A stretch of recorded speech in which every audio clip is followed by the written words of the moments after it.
అదొక police station. Inspector తన కుర్చీలో కూర్చుని ఉన్నాడు. అప్పుడే పూలదండ చేత పట్టుకుని హారతి పళ్ళెం పట్టుకుని భర్తతో కలిసి పోలీస్ స్టేషన్లోకి ఎంటర్ అయింది ఒక మహిళ. ఆ అధికారి దగ్గరికి వెళ్లి హారతిచ్చి మెడలో దండ వేసి దండం పెట్టింది. అయితే ఆమె అలా ఎందుకు చేసింది?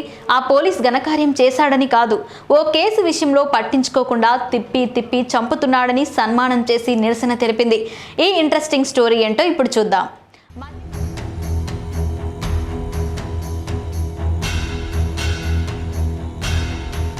మధ్యప్రదేశ్లోని రేవా ప్రాంతంలో ఉన్న పోలీస్ స్టేషన్కి ఓ పర్సనల్ సమస్యపై ఒక కుటుంబం ఫిర్యాదు చేసింది.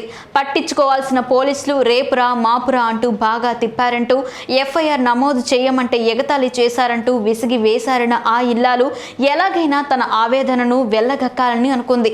ఇక ఏదైతే అది అయ్యిద్దని పల్లెంలో హారతి, చేతిలో పూలదండ పట్టుకుని అక్కడికి వెళ్ళింది. అయ్యా పోలీస్ గారు, మీరు చేసిన సహాయానికి ధన్యవాదాలు. మీలాంటి పోలీసులు ఇంకా ఇంకా కావాలి అంటూ సన్మానం చేసింది. ఈ తతంగాన్ని అంతా వీడియో తీయించింది. ఇది గమనించిన పోలీస్ చివర్లో వీడియోని అంటుకున్నాడు. కానీ అప్పటి వరకు రికార్డ్ అయిన వీడియోని ఆమె కుమారుడు సోషల్ మీడియాలో పోస్ట్ చేశాడు. దీన్ని చూసిన నెటిజన్లు సబాష్ మేడం భలే బుద్ధి చెప్పారంటూ మెచ్చుకుంటున్నారు.